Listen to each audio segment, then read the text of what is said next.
श्री रघुराज प्रताप सिंह राजा भैया। माननीय अध्यक्ष, महामहिम श्री राज्यपाल के अभिभाषण पर आपने बोलने का अवसर दिया, इसके लिए कृतज्ञता ज्ञापित करता हूँ, आभार व्यक्त करता हूँ। आपकी नज़र में हम सभी बराबर हैं, इसमें भी कोई किसी को संदेह नहीं है। 10 मिनट 38 सेकंड, 12 मिनट 32 सेकंड और 8 मिनट तो, लेकिन हम फिर भी प्रयास करेंगे श्रीमान कि गागर में सागर भर दे, आपको टोकने की आवश्यकता न पड़े। श्रीमान सीधे कुछ सुझाव देना चाहते हैं उनको। गत वर्ष महामहिम श्री राज्यपाल के अभिभाषण पे जनता की जो समस्या थी, हर उपभोक्ता की समस्या थी कि बिजली के बिल बहुत बढ़ा चढ़ा करके उनको दिए जा रहे हैं और दलालों के माध्यम से पैसा लेकर के उस बिल को कम किया जाता है। माननीय ऊर्जा मंत्री जी उस समय थे, थोड़ी बहुत आपने सख्ती करी, लेकिन स्थितियां आज जस की तस हो रही हैं और हमको लगता है कि चाहे सत्ता पक्ष हो प्रतिपक्ष हो, सबके सामने ये समस्या आती है। तो इस पे श्रीमान कड़ाई से कोई निजी किसी एजेंसी को दिया गया है जो भी बिलिंग करते हैं, इस समस्या का स्थायी रूप से निदान हम सभी लोग चाहते हैं कि हो। दूसरा श्रीमान सुझाव है कि आयुष्मान कार्ड, इसमें प्रति परिवार 6 यूनिट होना आवश्यक है। बहुत से ऐसे परिवार हैं जो गरीब हैं, पात्रता है उनकी है, लेकिन घर में उनके 6 यूनिट सदस्य नहीं हैं, 6 सदस्य नहीं हैं। तो छोटे परिवारों को भी इसमें सम्मिलित किया जाए। तीसरा श्रीमान निवेदन है कि विधायक निधि से हम लोग जो असाध्य रोगों के उपचार के लिए उसमें धनराशि देते हैं, उसमें विलंब बहुत होता है।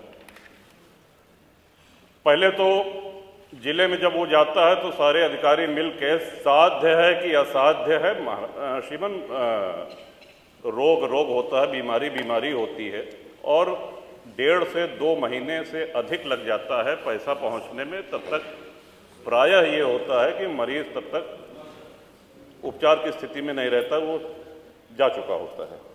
तो इसकी निवेदन है माननीय मुख्यमंत्री जी से भी कि समय सीमा निर्धारित की जाए। विधायक निधि से हम लोग जो उपचार के लिए करें उसमें 10 दिन, अधिकतम 10 दिन उसकी समय सीमा निर्धारित हो और उसमें साध्य और असाध्य का ये क्राइटेरिया हटा दिया जाए।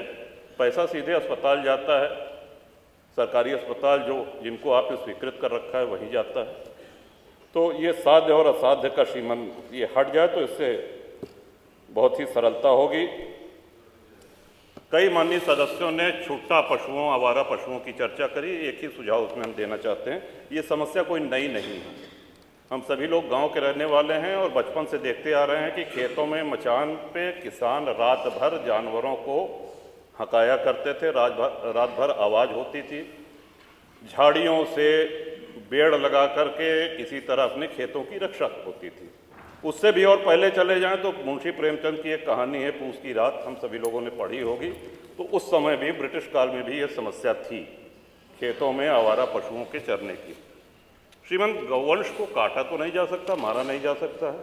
हम ही लोग हैं जो अपनी गायों को छोड़ते हैं, जब वो दूध देने लायक नहीं रह जाती हैं, हमारी ही छोड़ी हुई गायें हैं और उसके लिए हमको स्वयं उनको घर पे रखना पड़ेगा। हाँ, एक सुझाव ये अवश्य है कि अगर हम ब्याज मुक्त ऋण अपने खेतों को बाड़ेबंदी करने के लिए किसानों को दें तो इससे बहुत हद तक समस्या का समाधान हो सकता है।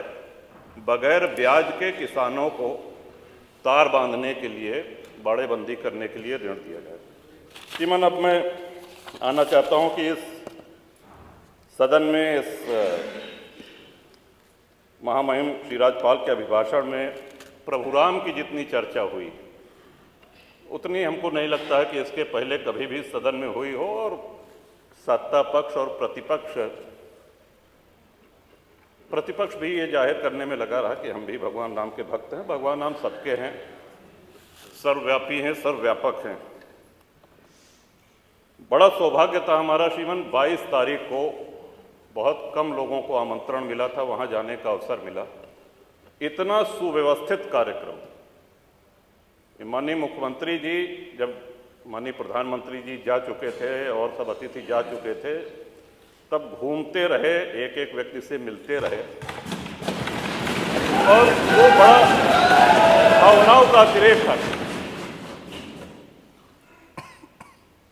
भगवान श्री राम के हम सभी लोगों के जीवन में, हमारे यहाँ अवध में जब शिशु का जन्म होता है तो उसके कान में राम नाम, राम कहा जाता है। जब विद्या आरंभ होता है श्रीमन, तो राम लिखा जाता है तख्ती पर, उसका हाथ पकड़ करके। और अंतिम यात्रा के विषय में तो हम सभी को पता है, राम नाम सत्य है कहा जाता है। वो भगवान राम किन परिस्थितियों में तंबू में रहे, निर्वासित रहे, इस बात की प्रसन्नता इतनी गांव-गांव है। कोई ऐसा गांव नहीं होगा जहां भंडारा ना हुआ हो, कोई ऐसा गांव का पुराना मंदिर नहीं होगा जहां रंगाई पुताई न हुई हो, कोई ऐसा गांव, कोई कस्बा नहीं होगा जहां भंडारा न हुआ हो, जहां दिवाली न मनाई गई। और सभी प्रसन्न थे। और आपको भी श्रीमान, इस बात का हम सभी लोगों की ओर से आभार है, आपने तय किया है कि हम सभी लोगों को दर्शन कराने ले चलेंगे। कुछ विधायक अभी चर्चा कर रहे थे कि हम लोग जाएंगे कि नहीं जाएंगे, इस पे चर्चा मेरे विचार से आपके नेतृत्व में, और आप दल से बहुत ऊपर हैं, आपको हम सभी लोगों ने अपना विश्वास व्यक्त किया है, चाहे वो सत्ता पक्ष हो चाहे प्रतिपक्ष है। तो ये यात्रा आपके नेतृत्व में हो रही, तो मेरा सुझाव है कि सभी साथियों को, सभी विधायकों को खुशी खुशी चलना चाहिए। ये कोई राजनीतिक यात्रा नहीं है और उसका अहोभाग्य है जो जाए। आपके माध्यम से श्रीमान एक और निवेदन करना चाहते हैं। श्री राम मंदिर निर्माण में कितनी भावनाएं जुड़ी हुई हैं, इसका अंदाजा इस बात से भी लगाया जा सकता है कि अयोध्या और उसके आसपास के सूर्यवंशी क्षत्रियों ने पिछले 500 वर्ष से साफा नहीं बांधा, पगड़ी नहीं बांधी, छाता नहीं लगाया। विवाह में दूल्हे को साफा बांधा जाता है, पगड़ी बांधी जाती है। उनका वो प्रण प्रतिज्ञा आज पूरी हुई है। कितने लोगों की इच्छा,